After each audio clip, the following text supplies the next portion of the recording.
সুধী দর্শকবৃন্দ, আসসালামু আলাইকুম। আপনারা সবাই কেমন আছেন? আশা করছি আপনারা সবাই নিশ্চয়ই খুব ভালো আছেন। আলহামদুলিল্লাহ, আমিও আপনাদের দোয়ায় বেশ ভালো আছি। আমার চ্যানেলে আপনাদের সবাইকে জানাচ্ছি স্বাগতম। আজ আমি আপনাদের জন্য খুবই মজার একটি নাস্তার রেসিপি নিয়ে হাজির হয়েছি। আপনারা সকাল বিকালের নাস্তায় বা বাচ্চাদের টিফিনেও কিন্তু এই রেসিপিটি তৈরি করে দিতে পারেন। আবার অতিথি আপ্যায়নেও আপনারা এই নাস্তার রেসিপিটি তৈরি করে দিতে পারেন। আগে থেকে তৈরি করে ফ্রিজে রেখে দিতে পারেন। তারপর অতিথি আসলে ঝটপট এই নাস্তাটি পরিবেশন করতে পারবেন। তো এই রেসিপিটি খুবই সহজভাবে কিভাবে তৈরি করা যায় সেটি আজকে আমি আপনাদের সাথে শেয়ার করব। আর এই সুন্দর নাস্তার রেসিপিটি আপনারা বানিয়ে পরিবারের সবাইকে এবং আত্মীয় স্বজনকে আপনারা খাইয়ে তাদের মন খুবই সহজে জয় করে নিতে পারবেন। খুবই মজার এই রেসিপিটি, মিষ্টি স্বাদের রেসিপি। তো এই রেসিপিটি তৈরি করার জন্য প্রথমে আমার চ্যানেলে গিয়ে লাল সাবস্ক্রাইব লেখাটিতে ক্লিক করুন, তারপর পাশে থাকা ঘন্টাটি ক্লিক করে দিন। এবার আমি সুন্দর সুন্দর নতুন নতুন রেসিপি আপলোড দেওয়ার সাথে সাথে আপনাদের কাছে নোটিফিকেশান পৌঁছে যাবে, আর তখন সবার আগে আপনারা আমার রেসিপিটি দেখতে পারবেন। তাহলে আর দেরি নয়,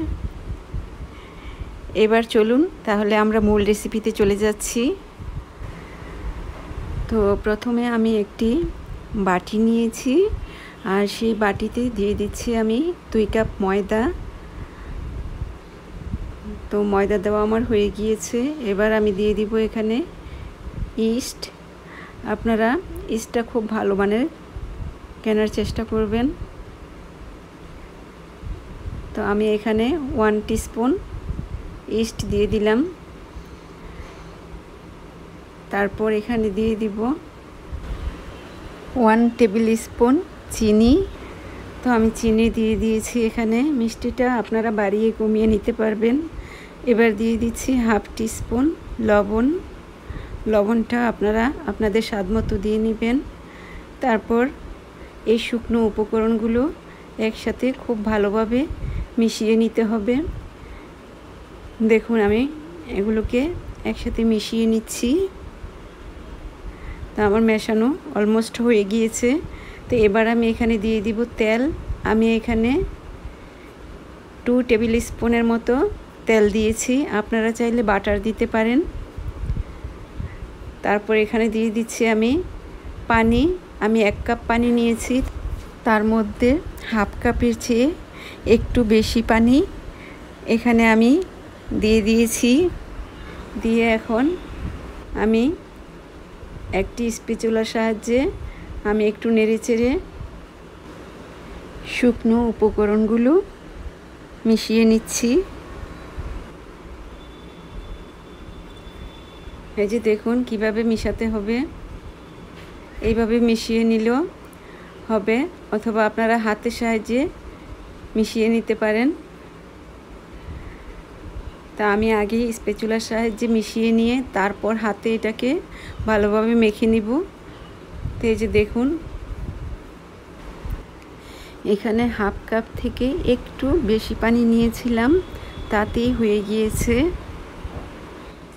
আর পানির প্রয়োজন নেই। এবার আমি স্প্যাচুলার সাহায্যে সাইডের আউটসাইডে লেগে থাকা ময়দাগুলোকে আমি উঠিয়ে নিয়েছি।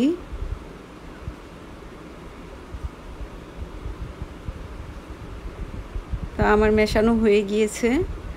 আমি এখন স্প্যাচুলাটা রেখে দিব। রেখে তারপর হাতের সাহায্যে ডোটাকে খুব ভালোভাবে মেখে নিব। এই যে দেখুন আমি হাতের সাহায্যে ডোটাকে খুব ভালোভাবে মেখে নিচ্ছি। 3 থেকে 5 মিনিটের মতো এই ডোটাকে আমি মেখে নিব। খুবই নরম একটি ডো তৈরি করব। তা আমার আরেকটু ময়দা লেগেছে, ডোটা খুব সফট হয়ে গিয়েছে। তো আমি আর একটু ময়দা উপরে ছড়িয়ে দিয়েছি, দিয়ে খুব ভালোভাবে এটাকে মেখে নিচ্ছি।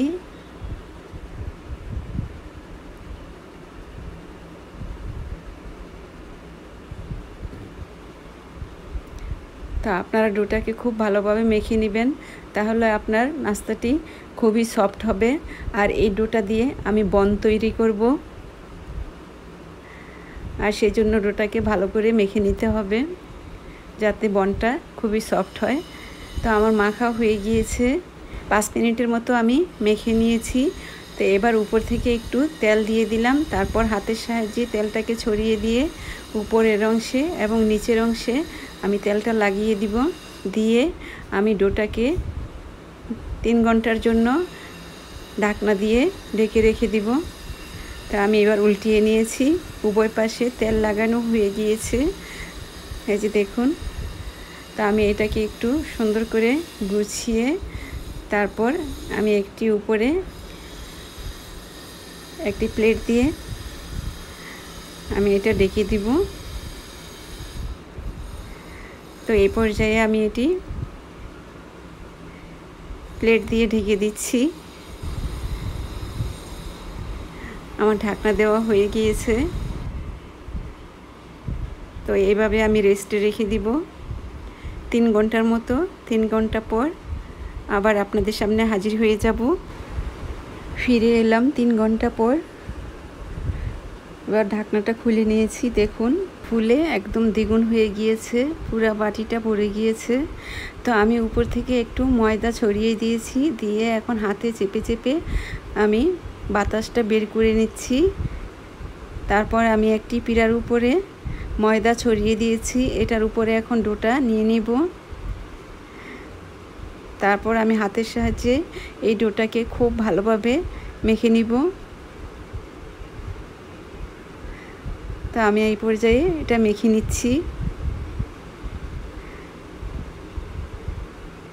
তো এই ডোটাকে আমি প্রায় 3 মিনিটের মতো আমি হাতে মেখে নিব। এই যে দেখুন খুবই সফট হয়েছে। ডোটার উপরে আমি আরেকটু ময়দা ছড়িয়ে দিয়েছি, দিয়ে এটাকে খুব ভালোভাবে আরও একটু মেখে নিব। তো এটা মাখা হয়ে গেলে তারপর এটা থেকে আমি লেচি কেটে নিব। তো আমি একটি ছুরির সাহায্যে লেচি কেটে নিচ্ছি। এই যে দেখুন আমার লেচি কাটা অলমোস্ট হয়ে গিয়েছে। তো এবার আমি হাতের সাহায্যে বাস করে এভাবে গোল গোল করে তারপর আমি এখন একটি বাটিতে রেখে দিব। তো এইভাবে সবগুলোকে আমি এভাবে বাস করে তারপর আমি বাটিতে ঢাকনা দিয়ে রেখে দিব। আর যেটি দিয়ে এখন তৈরি করব সেটিকে আমি খুব ভালোভাবে মেখে নিচ্ছি, নিয়ে তারপর হাতের সাহায্যে এভাবে চেপে তারপর এটাকে এভাবে বাস দিতে হবে, দিয়ে তারপর এটাকে এভাবে বাস দিয়ে তারপর গোল করতে হবে। গোল করে 2 হাতের সাহায্যে এভাবে ঘুরিয়ে ঘুরিয়ে গোল করে আমি একটি প্লেটের উপর এখন রেখে দিচ্ছি। তো এভাবে আমি আরেকটা নিয়ে নিয়েছি আপনাদের দেখানোর সুবিধার জন্য। এভাবে হাতেও ঘুরিয়ে ঘুরিয়ে বাস দিয়ে তারপর এভাবে গোল করে প্লেটে রেখে দিব।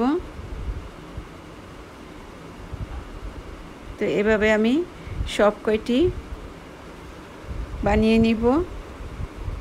এই যে দেখুন আমি গোল করে বানিয়ে 30 মিনিটের জন্য রেস্টে রেখে দিয়েছিলাম। তো এখন আমি চুলার মধ্যে একটি কড়াইয়ের মধ্যে তেল দিয়েছি ভাজার জন্য। তেলটা গরম হয়ে এলে আমি এখানে দিয়ে দিব। তা আমার তেলটা গরম হয়ে গিয়েছে।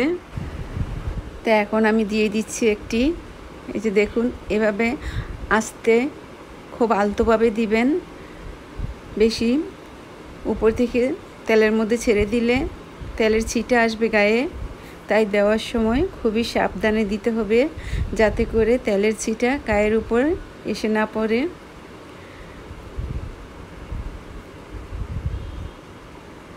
আর চুলার আঁচটা আমি মাঝারি থেকে একটু কমে রেখেছি, আর বেশি আছে হলে আপনার নিচে পুড়ে যাবে, কিন্তু ভেতরের অংশটা কাঁচা থেকে যাবে। তাই অল্প আঁচেই এটাকে নাড়াচাড়া করে ভেজে নিতে হবে।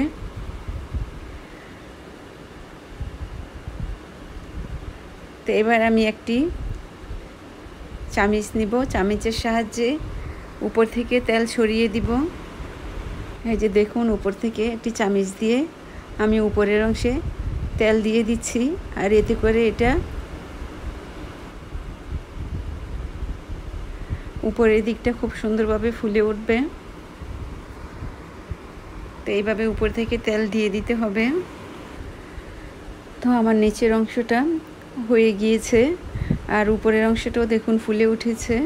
তো আমি এখন এটাকে উল্টিয়ে দিব, আর উল্টানোর সময় আরেকটি চামচ অথবা হাতলের সাহায্য নিয়ে তারপরে উল্টাবেন, তাহলে গায়ের মধ্যে তেলের ছিটা লাগবে না। এই যে দেখুন, আমি উল্টিয়ে নিয়েছি। এখন নিচের অংশটা ভালোভাবে হয়ে এলে তারপর আমি নামিয়ে নিব। এবার এই অংশতে আমি একটু পরপর চামচ দিয়ে তেল দিয়ে দিচ্ছি, দেখুন। তো এইভাবে এটাকে ভেজে নিতে হবে। আর নিচের অংশেও হয়ে গেলে তারপর আমি এটাকে উল্টিয়ে দিব। তা আমার এটা নিচের অংশটা হয়ে গিয়েছে, আমি এখন এটাকে আবার উল্টিয়ে দিচ্ছি। এই যে দেখুন, দেখতে কি সুন্দর হয়েছে, কালারটা কত সুন্দর এসেছে। তা আমি আর একটু নাড়াচাড়া করে তারপর এটা তেলটা জড়িয়ে আমি এটাকে নামিয়ে নিব। তা আমার এটা হয়ে গিয়েছে, আমি এখন তেলটা জড়িয়ে এটা নামিয়ে নিচ্ছি। নামিয়ে একটি প্লেটে রেখে দিব। তারপর এখানে আরেকটা ভাজার জন্য দিয়ে দিচ্ছি। তো এবার একটি চামচ দিয়ে একটু হালকা নাড়াচাড়া করে দিব, যাতে নিচে কড়াইয়ের মধ্যে লেগে না যায়। তো এবার উপর থেকে অল্প অল্প করে এভাবে তেল দিয়ে দিব, আর মাঝে মাঝে একটু নাড়াচাড়া করে দিব, তাহলে এটা খুব সুন্দরভাবে ফুলে উঠবে। তো এই ফাঁকে আমি আপনাদের সাথে কিছু কথা বলে নিচ্ছি। ইতিমধ্যে যারা আমার চ্যানেলটিকে সাবস্ক্রাইব করে নিয়েছেন তাদের সবাইকে জানাচ্ছি অসংখ্য ধন্যবাদ। আর যারা এখনও নতুন তাদেরকে অনুরোধ করব, আপনারা আমার চ্যানেলটিকে সাবস্ক্রাইব করুন, আর পাশে থাকা বেল আইকনটি ক্লিক করে দিন। তাহলে আমি সুন্দর সুন্দর নতুন নতুন রেসিপি আপলোড দেওয়ার সাথে সাথে আপনাদের কাছে নোটিফিকেশান পৌঁছে যাবে, তখন আপনারা সবার আগে আমার রেসিপিটি দেখতে পারবেন। আর তাছাড়া আমার চ্যানেলে খুব সুন্দর সুন্দর রেসিপি দেওয়া আছে, আপনারা একটু সময় করে তা দেখে নেবেন, এক নজর দেখবেন, আপনাদের ভীষণ ভালো লাগবে।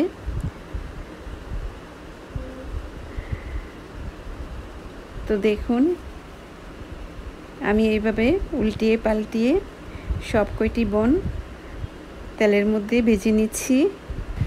তো এটা হয়ে গিয়েছে, আমি এখন তেলটা জড়িয়ে নামিয়ে নিচ্ছি, তারপর এখানে দিয়ে দিচ্ছি আরেকটা। তো এইভাবে সব কয়টি আমি তেলের মধ্যে উল্টিয়ে পাল্টিয়ে ভেজে নিচ্ছি। তা আমার সব কয়টি ভাজা হয়ে গিয়েছে। এই যে দেখুন, আমি 4টি বন বানিয়েছি। তো আমি এখন এটার উপরে আমি একটু ব্রাশ দিয়ে মাখন লাগিয়ে দিচ্ছি, তাহলে আপনার ভীষণ সফট থাকবে বনটা।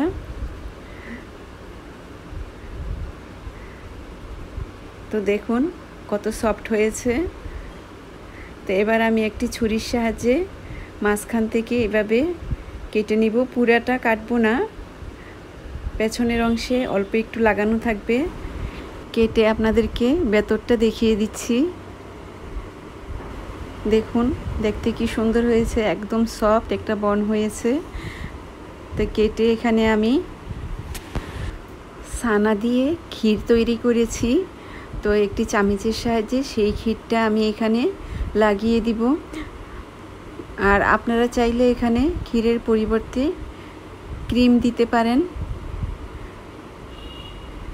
তো এখন আমি সবগুলো কেটে নিচ্ছি, কেটে তারপর লাগিয়ে দিব। দেখুন বনটা দেখতে কি সুন্দর হয়েছে। তো আশা করছি আমার রেসিপিটি আপনাদের বেশ ভালো লেগেছে। আর যদি সত্যিই ভালো লেগে থাকে তাহলে আমার রেসিপিতে একটি লাইক দিয়ে দিবেন। আর এতক্ষণ কষ্ট করে আমার সাথে থাকার জন্য, আমার রেসিপিটি দেখার জন্য আপনাদের সবাইকে জানাচ্ছি অসংখ্য ধন্যবাদ। আবার নতুন কোনো রেসিপি নিয়ে আপনাদের সামনে হাজির হয়ে যাব।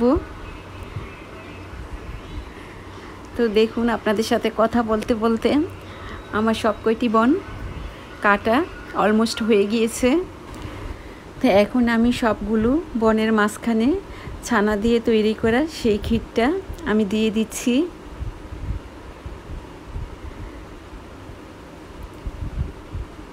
তো দেখুন দিয়ে তারপর এটাকে ভালোভাবে ছড়িয়ে দিয়ে